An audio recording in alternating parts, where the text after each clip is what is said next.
The victim's godfather and cousin, Joe Starnes, describes MAKAYLA Bryant as smart, funny, and outgoing, someone who made her family proud. At FAMU, she was active with the Delta Sigma Theta sorority and a member of the cheer team.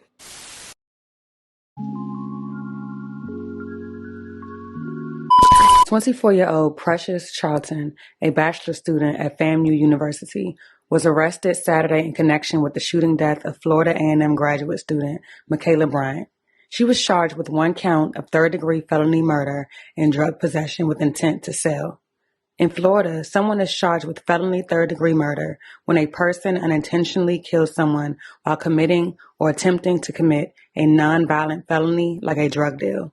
She informed police that she and MAKAYLA were in a romantic relationship and had been for the last 2.5 years. Police would soon discover that the relationship had a tumultuous history. In August of 2021, Charlton was charged with battery for spitting in MAKAYLA's face after it was witnessed by a TPD officer on a physical disturbance call. This incident stemmed from an argument between MAKAYLA and Charlton that occurred at MAKAYLA's home. After the argument, MAKAYLA and her sister left and went to their friend's house when they heard a noise outside. When they looked outside, they saw Charlton's BMW smashed into the front of MAKAYLA's car. Charlton then got out of the vehicle and destroyed the windshield with a fire extinguisher. MAKAYLA's sister said Charlton then grabbed MAKAYLA by the throat before police arrived. MAKAYLA, however, told officers nothing got physical before saying she did not wish to press charges for the broken window. Officers noted that a bandage wrap was wrapped around her hand. Charlton was then released 2 days after she was booked at the Leon County Detention Facility under the condition that she would have no contact with MAKAYLA. On Wednesday, January 26, Charlton drove to the Providence Point apartment complex to sell marijuana after picking up the victim, MAKAYLA Bryant, from work at the Governor Square Mall. Charlton and MAKAYLA drove to 1242 Stuckey Avenue and parked in front of the complex's eastern building around 4:40 p.m. that day. After a short time, 2 men meeting Charlton for the drug deal came out of the building. Charlton then showed one of the suspects a half-full Ziploc bag of marijuana, and the suspect said it did not look like a quarter pound. During this transaction, she and MAKAYLA both had handguns in their laps that were visible to the suspects. Charlton glanced down at her phone and then heard the suspect say, "This is how this is about to go," and heard a commotion. She looked over and saw the suspect's arms in the window wrestling with MAKAYLA. It was at that moment she realized the men were attempting to rob them. She started to drive away and a gunshot went off. While driving away, MAKAYLA told her she had been shot in the stomach. Charlton then called 911 while driving to the hospital, reporting that MAKAYLA was not breathing normal and was hunched over.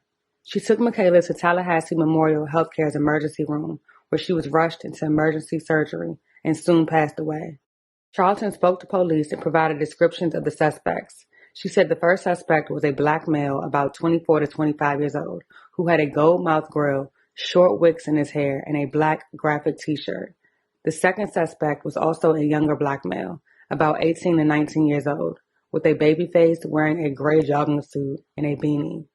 Police showed Charlton a photo lineup after speaking to a witness at the apartments and taking video footage from there to identify the suspect vehicles. She was unable to identify a suspect in that lineup. The decision was made to release Charlton due to her being the only witness in the case and being able to positively identify suspects at a future time. She was advised the state attorney's office would be consulted to reference future charges in this case. Police searched the vehicle Charlton was driving, which belonged to MAKAYLA, and found a little under 2.5 pounds of marijuana. The car was seized as evidence, and police executed a search warrant on Charlton's phone as well. On Saturday, January 29th, police again met with Charlton and showed her a second photo lineup. Charlton identified the suspect, who was with the shooter that she described to police as having a baby face and wearing a beanie. She again recounted the details of the events with the police. She told them she had a bad feeling about the deal and felt the suspect wasn't going to buy the marijuana. She said she originally thought the suspect grabbed the gun on MAKAYLA's lap and they were wrestling for it. At the hospital, she noticed a gun on the passenger floorboard that had stickers on it.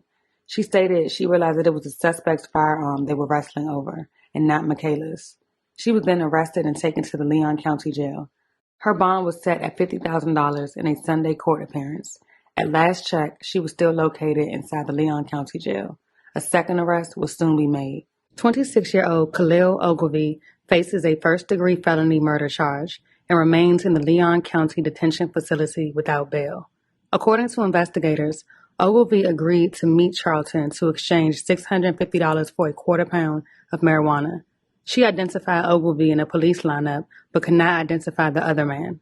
On Monday evening, a TPD spokesperson said no other suspects in this case had been identified.